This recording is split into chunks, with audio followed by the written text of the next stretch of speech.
ಅಸಲಿ ಶಿವ ತಾಂಡವ ಈಗ ಶುರುವಾಯ್ತಾ ಅನ್ನುವಂತ ಪ್ರಶ್ನೆಯೊಂದು ಈಗ ಕಾಡ್ತಾ ಇದೆ.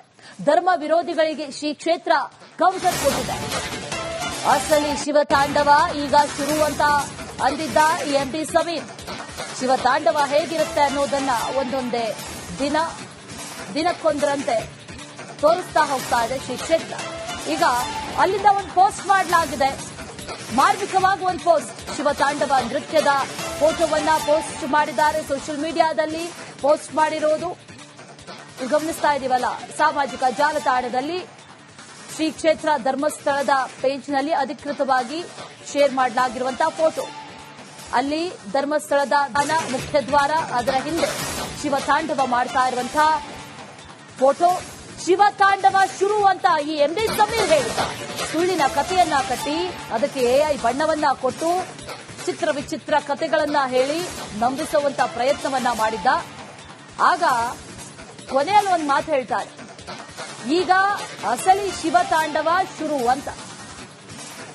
ಧರ್ಮಸ್ಥಳದ ವಿರುದ್ಧ ದಂಗೆ ಹೇಳ್ತಾರೆ ಜನ, ರೊಚ್ಚಿಗೆ ಹೇಳ್ತಾರೆ, ರಕ್ತ ಕುದಿತಾ ಇಲ್ವಾ, ಇಂಥದ್ದೆಲ್ಲ ಮಾತುಗಳನ್ನ ಆತನ ವಿಡಿಯೋದಲ್ಲಿ ಬಳಕೆ ಮಾಡಿದ್ದ. ದಂಗೆ ಹೇಳಬೇಕು ಅನ್ನುವಂತ ನಿಟ್ಟಿನಲ್ಲಿ ಪ್ರಚೋದನೆಯನ್ನ ಕೊಡುವಂತ ವಿಡಿಯೋ ಆಗಿತ್ತದು. ಆ ರೀತಿಯ ಆಯ್ತು ಕೂಡ. ಇದೀಗ ಧರ್ಮ ವಿರೋಧಿಗಳ ಮುಖವಾಡ ಎಲ್ಲವೂ ಕೂಡ ಬಯಲಾಗಿದೆ. ಶ್ರೀ ಕ್ಷೇತ್ರ ಧರ್ಮಸ್ಥಳ ಆ ಧರ್ಮ ವಿರೋಧಿಗಳಿಗೆ ಕೌಂಟರ್ ಕೊಟ್ಟಿದೆ ಈ ಪೋಸ್ಟ್ ಮೂಲಕ. ಅಸಲಿ ಶಿವ ತಾಂಡವ ಅಂದ್ರೆ ಇದು ಅನ್ನುವಂತ ರೀತಿಯಲ್ಲಿ ಮಾರ್ಮಿಕವಾಗಿ ಒಂದು ಪೋಸ್ಟ್ ಮಾಡಿರೋದು. ಧರ್ಮಸ್ಥಳ, ಅದರ ಹಿಂದೆ ಶಿವ ತಾಂಡವ ಆಡ್ತಾ ಇರುವಂತಹ ಫೋಟೋ. ಇದನ್ನ ಸಾಮಾಜಿಕ ಜಾಲತಾಣದಲ್ಲಿ ಈಗ ಶೇರ್ ಮಾಡಲಾಗಿದೆ. ನಮ್ಮ ಜೊತೆ ಪತ್ರಕರ್ತರಾದಂತಹ ಕೀರ್ತಿ ಶಂಕರಘಟ್ಟ ಅವರು ದೂರವಾಣಿ ಸಂಪರ್ಕದಲ್ಲಿದ್ದಾರೆ. ಈ ಫೋಟೋ ಗಮನಿಸ್ತಾ ಇರಬಹುದು ಕೀರ್ತಿ ಅವರೇ. ಅಸಲಿ ಶಿವ ತಾಂಡವ ಈಗ ಆರಂಭ ಆಯ್ತಾ ಅನ್ನುವಂತ ನಿಟ್ಟಿನಲ್ಲಿ ಈ ಪೋಸ್ಟ್ ಇದೆ, ಬಹಳ ಮಾರ್ಮಿಕವಾಗಿದೆ. ನೀವು ಬಹುಶಃ ಇದನ್ನ ಇಲಾಬರೇಟ್ ಮಾಡಬಹುದು ಅನ್ಸುತ್ತೆ. ಖಂಡಿತ.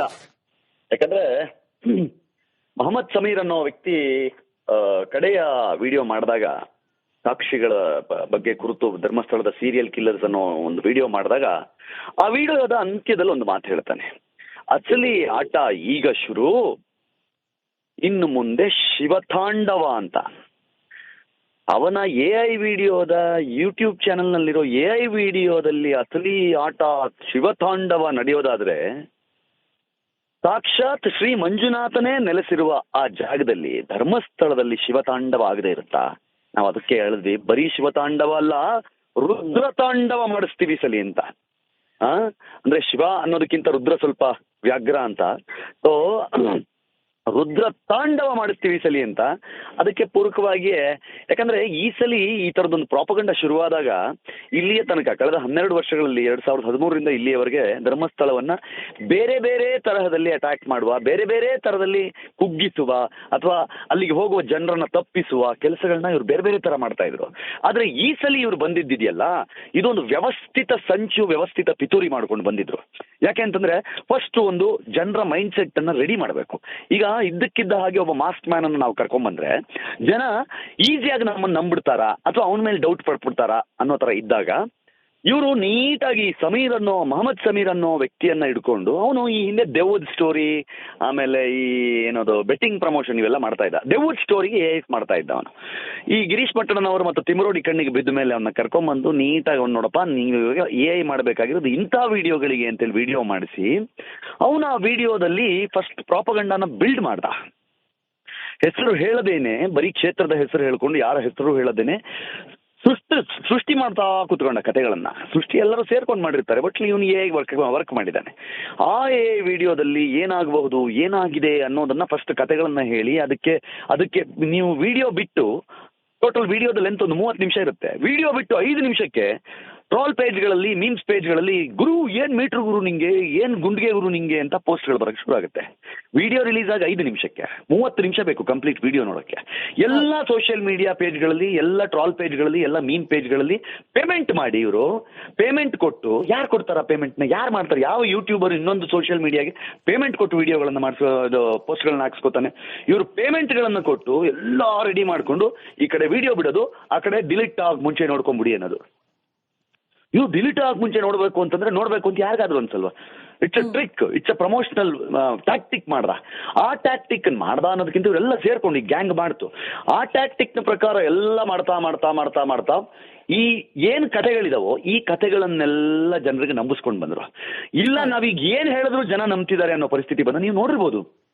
ಅವಾಗೆಲ್ಲ ಯುದ್ಧಕ್ಕೆ ಸೈನಿಕರ ಲೆಕ್ಕ ಹಾಕಬಾರ್ದು ಅಂತ ಬಂದವ್ರು ಎಷ್ಟು ಜನ, ಅವನ ಪಕ್ಕದಲ್ಲಿ ನಿಂತ್ಕೊಂಡು ಪೋಸ್ ಕೊಟ್ಟವ್ರು ಎಷ್ಟು ಜನ, ನಾನು ಹೇಳ್ತಿದ್ದೇನಲ್ಲ, ಯಾರ್ಯಾರು ಅವತ್ತು ಅವನ ಫೋಟೋ ಲೈಕ್ ಶೇರು ಅವನ ವಿತ್ ಸಮೀರ್ ಅಂತ ಕಮೆಂಟ್ ಮಾಡಿದಿರಲ್ಲ, ನೀವುಗಳೆಲ್ಲ ಪ್ರತಿಯೊಬ್ರು ಈಗಲೇ ಧರ್ಮಸ್ಥಳಕ್ಕೆ ಹೊರಡಿ ತಪ್ಪು ಕಾಣಿಕೆ ಹಾಕಿ ಬನ್ನಿ.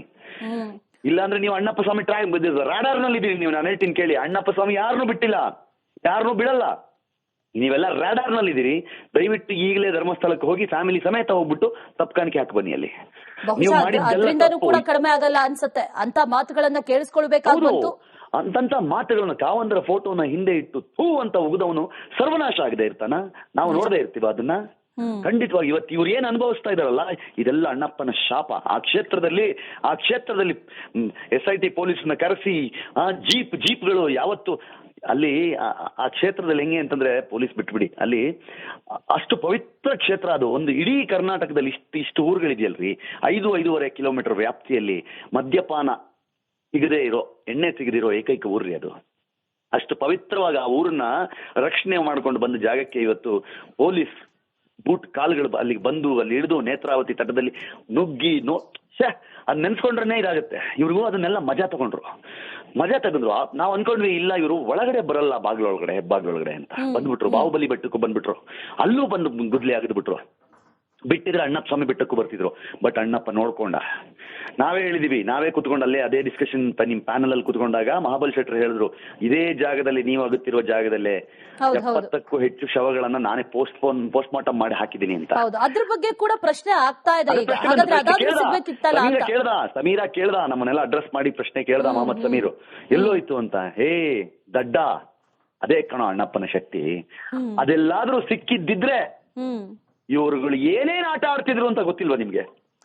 ಏನೇನ್ ಸೃಷ್ಟಿ ಇಲ್ಲಪ್ಪ, ಅದು UDR ಬರ್ಲಿ, ಅದ್ರದ್ದು ಪೋಸ್ಟ್ ಮಾರ್ಟಮ್ ಆಗಿದೆಯಾ ಚೆಕ್ ಮಾಡೋಣ, ಅದು ಏನಾಗಿದೆ ಅಂತ ನೋಡೋಣ, ಜಿಯೋ ಟ್ಯಾಗಿಂಗ್ ಆಗಿದೆಯಾ ನೋಡೋಣ ಅಂತ ಕೇಳೋದ್ರೊಳಗಡೆ ಇವರು ಧರ್ಮಸ್ಥಳದ ವಿರುದ್ಧ ಎತ್ತಿ ಕಟ್ಟಿದ್ರು. ಸಾವಿರಾರು ಹೆಣ್ಣು ಮಕ್ಕಳ ಅತ್ಯಾಚಾರ ಮಾಡಿ ಕೊಲೆ ಮಾಡಿದ್ರು ಅಂತ ಹೇಳಿ ತಲೆಯೆಲ್ಲಾ ಕರ್ಕೊಂಡ. ನಿಮಗ್ ರಕ್ತ ಕುದಿತಾ ಇಲ್ವಾ ಕೇಳ್ದ. ಚಪ್ಪಲಿ ನೋಡಿರಿ ಎಂದ. ಇವಾಗ ರಕ್ತ ಕುದಿಯಲ್ವಾ? ಅವತ್ತೊಂದು ಕೇಳಿದ್ನಲ್ಲ, ಅಸಲಿ ಆಟ ಶುರು ಶಿವತಾಂಡವ ಅನ್ನಲ್ಲ, ಧರ್ಮಸ್ಥಳದವರು ಅದಕ್ಕೊಂದು ಉತ್ತರ ಕೊಟ್ಟಿದ್ದಾರೆ. ಇವತ್ತು ಶಿವತಾಂಡವವನ್ನ ಧರ್ಮಸ್ಥಳ ಮಂಜುನಾಥ ಸ್ವಾಮಿ ಏನ್ ಕ್ಷೇತ್ರ ಇದೆ ಅದ್ರ ಹಿಂದೆ ಶಿವತಾಂಡವದ ಒಂದು ಫೋಟೋ ಹಾಕಿ ಇವತ್ತು ಬಿಟ್ಟಿದ್ದಾರೆ. ನನ್ನ ಪ್ರಕಾರ ನಾವೆಲ್ಲ DP ಮಾಡ್ಕೋಬೇಕು, ಅದನ್ನ ಸ್ಟೋರೀಸ್ ಅಲ್ಲಿ ಹಾಕ್ಬೇಕು.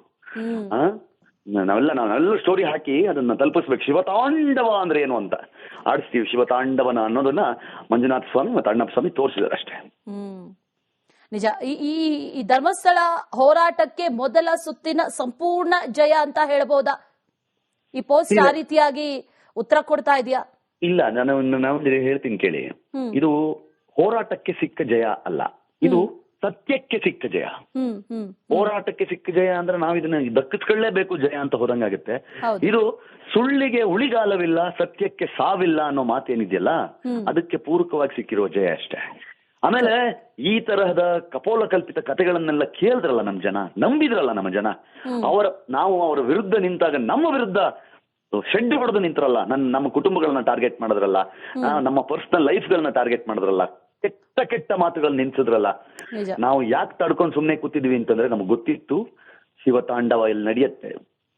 ನಾವು ಅವ್ರು ನಂಬಿರೋದೇ ಸತ್ಯ ಅಂತ ಆದ್ಮೇಲೆ, ಭಗವಂತ ಇರೋದೇ ಸತ್ಯ ಅಂತ ಆದ್ಮೇಲೆ ಅವ್ರು ನಮ್ಮನ್ನು ಉಳಿಸ್ಕೊಳ್ದೇ ಇರ್ತಾರ? ಆ ಕ್ಷೇತ್ರದ ಬಗ್ಗೆ ಕೆಟ್ಟದಾಗ ಮಾತಾಡಿದ ಪಾಪಿಗಳನ್ನೇ ಭಗವಂತ ಇನ್ನೂ ಉಳಿಸಿಟ್ಟಿದ್ದಾನೆ ಅಂತಂದ್ರೆ, ಕ್ಷೇತ್ರದ ಪರವಾಗಿ ನಿಂತ್ಕೊಂಡು ಮಾತಾಡಿದವ್ರು ನಮ್ಮನ್ನು ಉಳಿಸ್ಕೊಳ್ದೇ ಇರ್ತಾನ ಭಗವಂತ ಅಂತ ನಮ್ಗೊಂದು ಗ್ಯಾರಂಟಿ ಇತ್ತು. ಆ ಗ್ಯಾರಂಟಿ ಇವತ್ತು ಸತ್ಯ ಆಗಿದೆ. ಆ ಸತ್ಯದ ಪರವಾಗಿ ನಿಂತಿದ್ದಕ್ಕೆ ನಾನು ಯಾವಾಗಲೂ ಹೇಳ್ತೀನಿ, ಸಹಜವಾಗಿ ಭಗವಂತ ಮನುಷ್ಯನ ಜೊತೆಲಿ ನಿಂತ್ಕೋತಾನೆ, ಆದ್ರೆ ನಮಗೊಂದು ಅವಕಾಶ ಕೊಟ್ಟ ಭಗವಂತ ನನ್ನ ಜೊತೆಗೆ ನೀವು ನಿಂತ್ಕೊಳ್ರೋ ಒಂದ್ಸಲಿ ಅಂತ. ನಿಜ. ಹಾಗಾಗಿ ಒಂದಿಷ್ಟು ಜನ ನಿಂತ್ವಿ. ಅದಕ್ಕೆ ಭಗವಂತ ಸಾಕು, ನನ್ನನ್ನು ಕಾಪಾಡ್ಕೊಳ್ಳಿಕ್ಕೆ ನೀವು ಇಷ್ಟು ಪ್ರಯತ್ನ ಪಟ್ರಲ್ಲ, ನಿಮ್ಮನ್ನ ನಾನು ಕಾಪಾಡ್ತೀನಿ ಅಂತ ಹೇಳಿ ಯಾರ್ಯಾರನ್ನ ಎಲ್ಲೆಲ್ಲಿ ಸೇರಿಸ್ಬೇಕೋ ಇಡೀ ದೇಶದಲ್ಲೇ ಅವ್ರನ್ನ ಒಳಗಾಕುವ ಜೈಲಿರ್ಲಿಲ್ವಂತೆ. ಇಡೀ ದೇಶದಲ್ಲೇ ನನ್ನನ್ನ ಅರೆಸ್ಟ್ ಮಾಡಿ ಜೈಲಿಗೆ ಹಾಕುವ ಯಾವ ಜೈಲು ಸಹಿತ ಭಾರತ ದೇಶದಲ್ಲೇ ಇಲ್ಲ ಅಂದ್ರು. ಇವತ್ತು ಯಾವ BL ಸಂತೋಷ್ ಅವರ ವಿರುದ್ಧ ಮಾತಾಡಿದ್ರೋ ಅವರದ್ದೇ ಸ್ವಗ್ರಾಮ ಹಿರಿಯಡ್ಕದ ಜೈಲಿನಲ್ಲಿ ಅದೇ ವ್ಯಕ್ತಿ ಮಹೇಶ್ ಶೆಟ್ಟಿ ತಿಮರೋಡಿ ಜೈಲಿನಲ್ಲಿದ್ದಾರೆ. ನಿಜ. ಹ್ಮ್. ಸತ್ಯಂ ವದ ಧರ್ಮಂ ಚರ ಅಂತಾರೆ. ಆ ರೀತಿಯಾಗಿ ಸತ್ಯವನ್ನೇ ಮಾತಾಡಿ ಧರ್ಮವನ್ನೇ ಆಚರಿಸಿದ್ರೆ ಅದರ ಉತ್ತರ ಏನಿರುತ್ತೆ ಅನ್ನುವಂಥದ್ದು ಇವತ್ತು ಗೊತ್ತಾಗ್ತಾ ಇದೆ. ಥ್ಯಾಂಕ್ ಯು ಸೋ ಮಚ್ ಕೀರ್ತಿ ಶಂಕರಘಟ್ಟ ಅವರೇ, ರಿಪಬ್ಲಿಕ್ ಕನ್ನಡ ಜೊತೆ ಮಾತಾಡಿದಕ್ಕೆ.